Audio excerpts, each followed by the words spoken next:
Hey everybody, welcome back to Jason Explains Things. Today we're going to do an oil change on my 1974 Volkswagen Super Beetle. FYI, this process is the same on virtually any air-cooled Volkswagen. Standard Beetle, Super Beetles, squarebacks, things, Karmann Ghias, you name it, it's the same. Let's get started. All right, so before we get started, let's briefly chat about what type of oil to use. So there are tons of varying opinions about this out there, and whatever I say, somebody out there is going to comment and say, Jason, you're an idiot and you're wrong. And to them I say, you're right, I am an idiot, I am wrong, and I'm sorry. Moving on. So today I have a Castrol GTX 20 weight 50.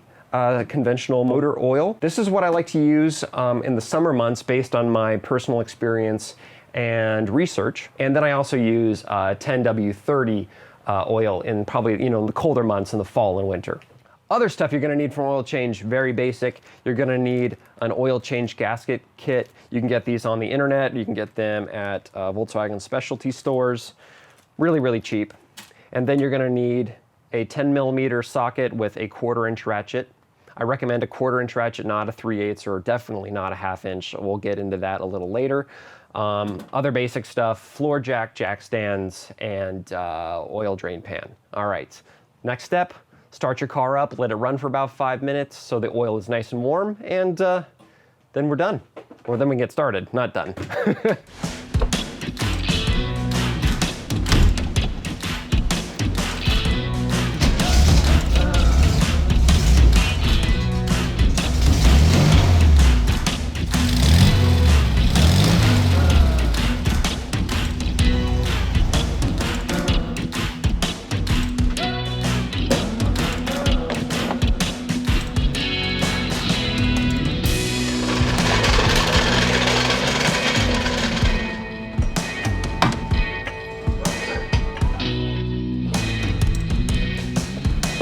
All right, everybody, let's go ahead and drain the oil.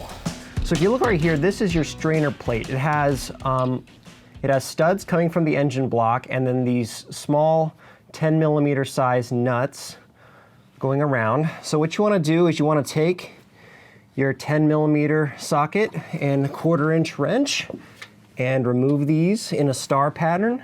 And you don't need to necessarily worry too much about taking these off, but when we're putting this back on, you're going to want to be nice and careful with these because these nuts and these studs are easy to break. So I'm going to let most of this drain out, and then I'll come back and remove the plate. Okay, it looks like most of the oil is now gone. Let's go ahead and remove our plate. We're going to get a little oily, as always, but that is part of the fun, right? There is our strainer plate. This is our strainer. So Volkswagens do not have an oil filter of any kind. They just have this strainer, which is kind of crazy by today's standards, but hey, it worked. So there's our strainer. So there you go, that's what it looks like. What we gotta do is we'll have to clean this. Okay, let's go ahead and clean off our strainer and our strainer plate. We'll start with the plate, that's the easiest. It gets grimy. We want the surface right here to be very, very clean. And it's not bad at all, it's nice and smooth. So what we're gonna use to clean our strainer is we're going to use mineral spirits. So you get yourself a little pail of some sort. Just get it nice and mineral spirity, but then take a small paintbrush and just kind of get it all over your tool, your tool cabinet, but just kind of take that and just clean it off. Obviously you can buy replacements for these. They're cheap, readily available on the internet or at your local Volkswagen parts store. But this is looking pretty good now, nice and clean. I see like a couple tiny particles, so I'm gonna go ahead and hit it with some compressed air. Cool. Yeah, there was a couple tiny little pieces of crap in there, and they are now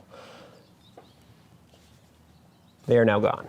So So first, let's go ahead and take our plastic scraper here and remove the old gasket. Excellent. Just kind of make sure that the surface is nice and clean.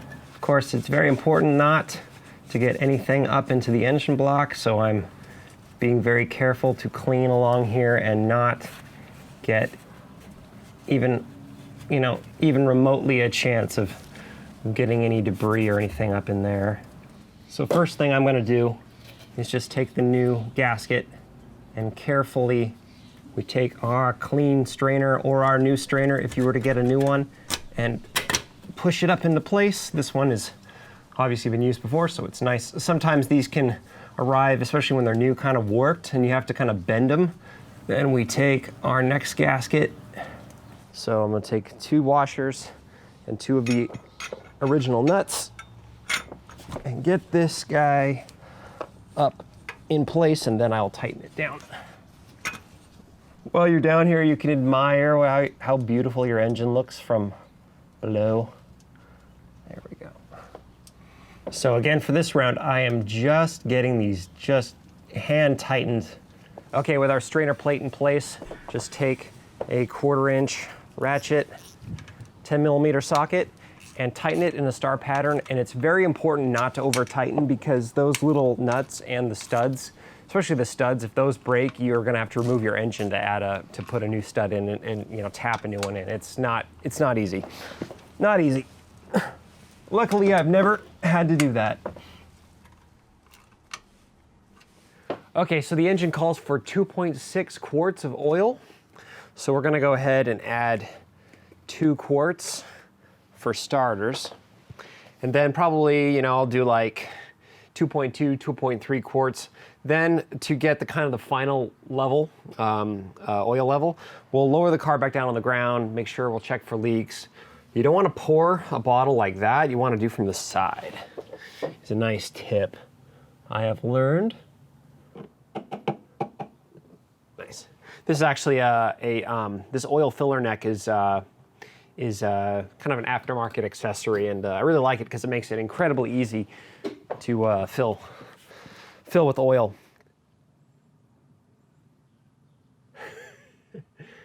If you look right there, we've already got fluid up to the first line. You want it to go to the second. So there was definitely still some oil in the engine. A little bit more.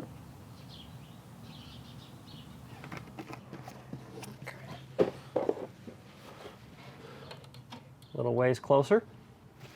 So because we're above minimum now, I'm going to go ahead and turn the engine on, let it run for a minute or two, let it kind of circulate, then check the level again, and then do our final topping off.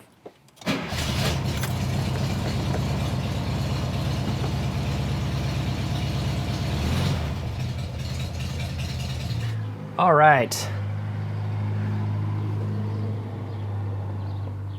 That right there looks good, right in between the middle. Perfect. So last thing we got to do is just take a little peek down here, see if we have any leaks coming from our strainer plate. And we do not, which is fantastic. That's pretty much all there is to it. You can go ahead and rotate the tires. Another common thing you got to do with these every 3,000 miles or so is do a valve adjustment. But frankly, my friends, that is about it. So I think the only thing left to do is take it for a spin.